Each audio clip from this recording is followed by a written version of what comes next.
eu vou conversar agora com o presidente do Sindicato Nacional dos Trabalhadores na Proteção ao Voo, que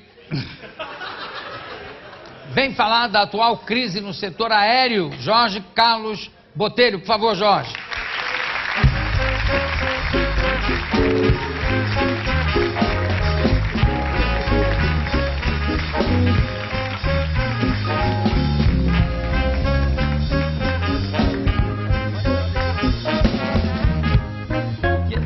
Pode tirar a bebida que eu não... É água. É água. É água. Tudo bem. É água, tanto que o nosso convidado anterior, o bicho ficou meio decepcionado quando ele falou, é água. Quieto. Controla o seu irmão agora. Ô Jorge, essa crise vem se desenvolvendo desde o ano passado, desde aquela tragédia que aconteceu. E na época eu queria muito entrevistar algum chefe de sindicato, algum presidente de sindicato, alguém, mas estava um clima tão complicado. Correto. Que eu não sabia com quem falar sobre o assunto, porque se eu chamasse um sindicato civil, os militares iam querer vir também, viriam os militares, aí os civis, outro sindicato ia querer vir. Eu digo, bom, agora não dá para tocar nesse assunto porque está um saco de gatos, mas eu estou vendo que continua o problema, inclusive agravado por uma interferência do presidente, do próprio presidente, e por coincidência a bordo de um avião, onde, aliás, no momento ele não era nem presidente, o presidente era o Alencar, que estava aqui. Mas como é que estão as negociações com o ministro do Planejamento? O que é preciso acontecer? Veja bem, Jô, antes de falar nas negociações, eu queria colocar o seguinte: essa crise não começou com o acidente. Essa crise, ela agravou-se, ela chegou a esse ponto a partir do acidente. Eu diria mas ela o seguinte, já vem de antes. Pois é, mas eu correto? diria o seguinte, ela só veio à luz, só se tomou conhecimento dela por causa do acidente, porque já, aí a gente ficou sabendo que essas condições existiam há muito tempo. A primeira notícia que eu vi de uma declaração, não foi dos pilotos, foi de um dos passageiros americanos quando chegou nos Estados Unidos, dizendo que o espaço aéreo brasileiro era uma bagunça. Eu falei aqui no programa, fiquei indignado. Isso é uma leviandade, como é que pode falar uma coisa dessas? Eu sei que há um controle rigoroso do nosso espaço aéreo, inclusive porque eu cheguei a fazer uma matéria, quando eu estive fazendo um espetáculo em Brasília, lá no Sindacta, que está aqui no ponto, eu quero te mostrar, para fazer a outra pergunta pertinente a isso. Virem, dá para soltar? Estamos aqui no Sindacta, em Brasília. Eu estou conversando aqui com o Sargento Valdés. 2002. Sargento, o que é exatamente a sigla Sindacta? Sindacta significa primeiro Centro Integrado de Defesa Aérea e Controle de Tráfego Aéreo. Bom, aqui é o radar que faz esse controle de voo. Isso, onde tem a apresentação da pista radar, né, que é detectada quando o avião está voando. Apresenta para nós aqui e nós fazemos o controle por setores que o avião vai cruzando ao longo de sua rota. Fala para mim, quantas horas um controlador fica na frente do radar e falando? Estou vendo que está todo mundo aí na maior atividade. É um trabalho exaustivo que requer uma atenção enorme. Quantas horas dá para cada controlador fazer? O nosso turno atualmente são de 7 horas de serviço. E o controlador ele não pode ficar mais que 2 horas na frente do radar. Efetivo controle não é permitido. Então há um revezamento entre a equipe que está trabalhando no momento. Isso são 24 horas, né? Quer dizer, roda direto. 24 horas, isso, perfeito. Agora, Valdez, conta para mim. Ao controlar esses céus aqui de Brasília, que é um céu místico, aparece muito objeto voador não identificado nas telas? Ultimamente não tem aparecido não. Mas já apareceu? Já, alguns anos atrás, de vez em quando apareciam os objetos voadores não identificados, é o termo técnico, né? Meio esquisitos. Meio esquisitos, mas ultimamente não tem aparecido. Porque, sabe que uma vez eu vim aqui visitar e me falaram o seguinte, que isso na época, né? Certo. Que de vez em quando era uma coisa estranha, aí tem que decolar para ir atrás para ver o que é, tem que dar uma ordem para decolar, uma esquadrilha ou um avião para ir atrás para identificar. Isso, nós temos aqui, trabalha conosco a defesa aérea. São controladores de voo também, só que tem que ser especializados na parte militar. E quando há um OVNI voando que nós não conhecemos, não é detectado, não é assim reconhecido como amigo militar, então sim, aí há um tratamento diferenciado para ele, que aí, se for necessário, decola-se um jato para interceptar e ver que objeto é esse que está voando. Esse sistema do Sindacta, esse que apareceu aí, hoje em dia é totalmente, como é que se diz, superado, defasado? Correto, nós temos 4 Sindactas, o 1, 2, 3 e o 4, né? Sim. E o grande problema que a gente vive é que os equipamentos apresentam falhas. E há um problema de relacionamento entre aqueles que trabalham controladores com as suas chefias. Porque nós temos uma distorção muito grave dentro do sistema. Aliás, quero dizer que o grupo de trabalho criado pelo ministro da Defesa, ele fez uma análise e apontou todos os problemas. Um problema gravíssimo é uma distorção, é uma anomalia na questão do pessoal. Porque você tem ali controladores de tráfego aéreo, militares, dentro do militarismo você tem o sargento, você tem o oficial controlador de tráfego aéreo e o oficial aviador. Já gera ali um conflito. Aí você tem o controlador civil, servidor público. Aí você passa para outra esfera, do infraero. Você tem controlador de tráfego aéreo civil regido pela CLT. Aí entra um outro elemento para complicar mais ainda, que são aqueles contratados aposentados sob um outro regime. Isso aí é uma anomalia tremenda. Então gera um conflito, né, que há anos que nós estamos pedindo ao governo para dar uma solução e não se tem. Inclusive, que pelo que você está me dizendo, não há só uma diferença de salários entre civis e militares, há várias diferenças. Várias diferenças. E a questão, por exemplo, que nós fazendo a mesma atividade. Fazendo a mesma atividade, às vezes trabalhando em conjunto. Né? Ali nessa matéria não aparece civis, mas tem civis também trabalhando dentro do Sindacta. Eu vi lá, eu estive lá e vi de perto. Correto. Agora, esses equipamentos estão defasados? Esses que a gente, de 2002... Já eram defasados em 2002 ou é uma coisa recente? Já, nós em 2001 eu fiz uma matéria, eu participei do programa do Fantástico, em que nós apresentamos várias deficiências do equipamento, em 2001.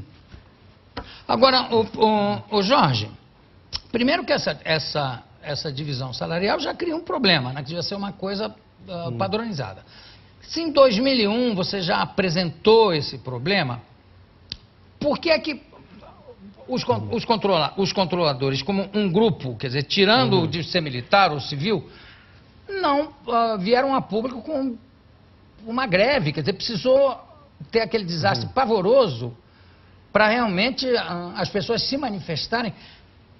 Se o perigo já era anterior, por que todo mundo não veio numa grita única de todos os controladores dizendo, olha, vamos parar, nós vamos parar. Não, mas veja bem, nós sempre falamos, se você vê a matéria eu digo o seguinte, no sentido radical, a gente vai parar antes que aconteça... Não, mas o grande problema é que é o seguinte, a maioria são militares.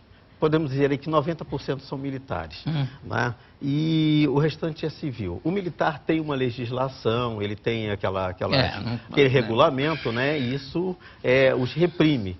Tá? Porque a questão de hierarquia e disciplina, que, a meu ver, não deveria ser aplicado nesse contexto, porque ele está fazendo uma prestação de serviço à sociedade, a sociedade tem que ter transparência. Isso que eu acho tem que ter transparência, e não tem. Para se mexer nessa, porque isso é lei, para se mexer nisso, eu acho que vai ser complicado. Não, vamos deixar acalmar e aí fica por isso mesmo.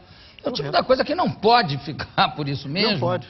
Porque eles são militares, mas eles estão prestando um serviço para a aviação civil também. Correto. Né? Então, pera lá. E outra coisa, aqui ele fala que o turno é de 7 horas. Nos Estados Unidos é de quanto tempo?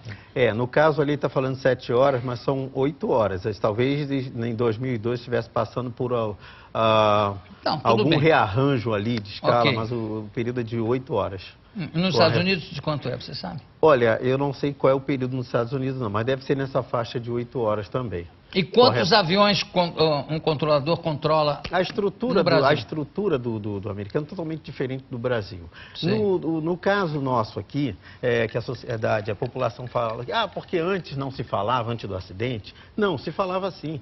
Porque eu, desde 96, eu denunciei também num outro programa da Rede Globo problemas com esse equipamento, em 96. Eu já fiz programa em 82 e 83 no Globo Repórter, falando desses problemas, correto? Bom, durante o ano de 2005, por exemplo, nós tivemos no início do ano um próprio documento do então comandante, chefe do Departamento de Controle do Espaço Aéreo, que é enviado à Casa Civil, falando que haveria problemas, né? E teria também havido documentos, reclamações dos controladores, por escrito, através das suas associações e através do sindicato para as suas chefias. O que acontece é que nós temos um problema que a aviação está entregue a militares, que é hierarquia e disciplina. Então, o chefe ele está ali ele quer preservar a sua carreira. Então, se você leva um problema, ele tenta resolver por ali mesmo, não vai adiante.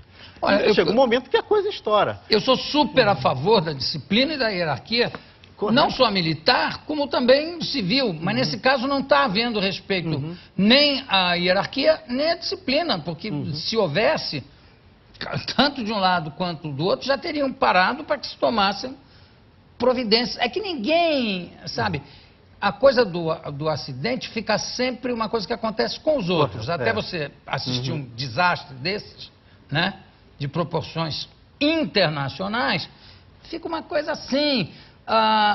Isso não faz parte de campanha política. Quer dizer, não, de maneira, isso não faz parte de campanha a favor dos pobres, porque o pobre no Brasil anda a pé. Então não faz parte de nenhum programa ou de nenhum cuidado. Só depois que acontece uma calamidade dessas, e mesmo assim, medidas tomadas, não se sabe se é para um lado, se é para o outro. Outra coisa que ele falou ali é que em frente ao computador, ou em frente à tela do radar, ficam só 2 horas. Correto, é um revezamento. Por exemplo, ele fica ali 2 horas, efetivamente no controle, em frente ao escopo. Depois ele passa por uma posição em que ele está dentro da equipe, trabalhando, mas não na posição de controle. Ele está numa posição auxiliar ou numa posição de comunicações apenas. Entendeu? O Jorge, acaba que os controladores viram os bodes expiatórios da crise toda, né? Porque não como uma entidade, mas como aconteceu com 1 ou 2, sei lá, aí fica generalizado e é mais um motivo para que não se tome medidas na área, por exemplo, de equipamentos e etc. Porque eu acho que a responsabilidade aí é geral.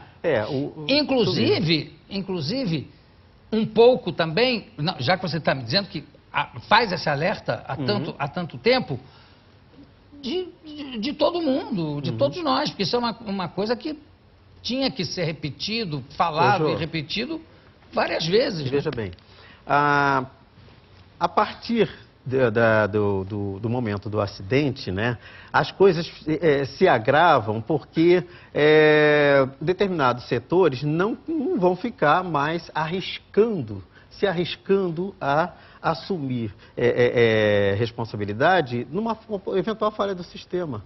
Porque os controladores colocaram muito claramente, sejam civis e militares, olha, nós não confiamos no equipamento. E que disseram os militares? Para pior ainda, disseram que não confiavam mais nos seus chefes. Isso aí é muito mais grave do que dizer que quebrou a hierarquia e a disciplina. Claro. Correto? Você sabe que tem um filme com Kiefer Sutherland, se eu não me engano, sobre isso, sobre uma crise de controladores de voo, porque alguém o controlador disse que aconteceu porque a aparelhagem estava dando defeito e o chefe não quer assumir isso, esconde isso, só que aí acaba vindo à luz. Mas é uma situação muito parecida.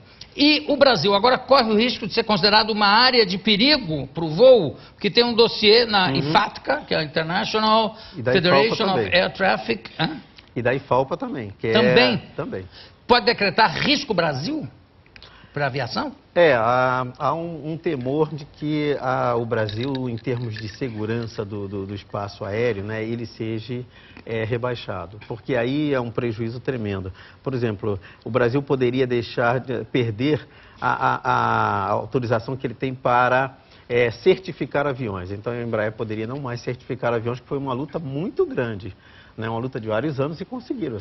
Outra coisa também é que os pilotos brasileiros não poderiam voar para o exterior. Os aviões brasileiros teriam que ser pilotados por pilotos de outros países que tivessem essa certificação. E qual é a medida que está se tomando no Brasil em relação a isso? Já existem delegados trabalhando junto a essas associações, mostrando que a coisa está sendo renovada ou vai ser renovada? Como é que é? Eu participei do grupo de trabalho criado pelo Ministério da Defesa para analisar o sistema, né? Análise do sistema e sugestões. Nós fizemos um documento e encaminhamos para o governo. Mas para essas associações, já foi encaminhado um documento dizendo que medidas já estão elas estão acompanhando. O assunto do Brasil hoje, tráfego aéreo, é acompanhado passo a passo pelas associações, pela comunidade internacional. Pode ter certeza. Eu imagino o prejuízo que isso dá também às empresas aéreas. Não tem um prejuízo tremendo. O que nós analisamos, no geral, o que o grupo de trabalho entendeu, e ele tirou um documento, que houve uma crise de gestão e problemas estruturais. Ou seja, a gestão pública não acompanhou a gestão privada. Então, nós tivemos um crescimento muito maior, muito grande da aviação e não tivemos a contrapartida na questão da infraestrutura, de controle do espaço aéreo, na questão de reorganizar o espaço aéreo, na questão de pessoal. Porque, veja bem, no momento que tem um acidente, né, logo depois há uma retração do pessoal. Tem pessoas que não tiveram mais condições de trabalhar. Né, ficaram psicologicamente abaladas. Claro. E justamente no centro Brasília, Sindac está que é o central. Por ali passa praticamente mais de 80% dos voos no Brasil.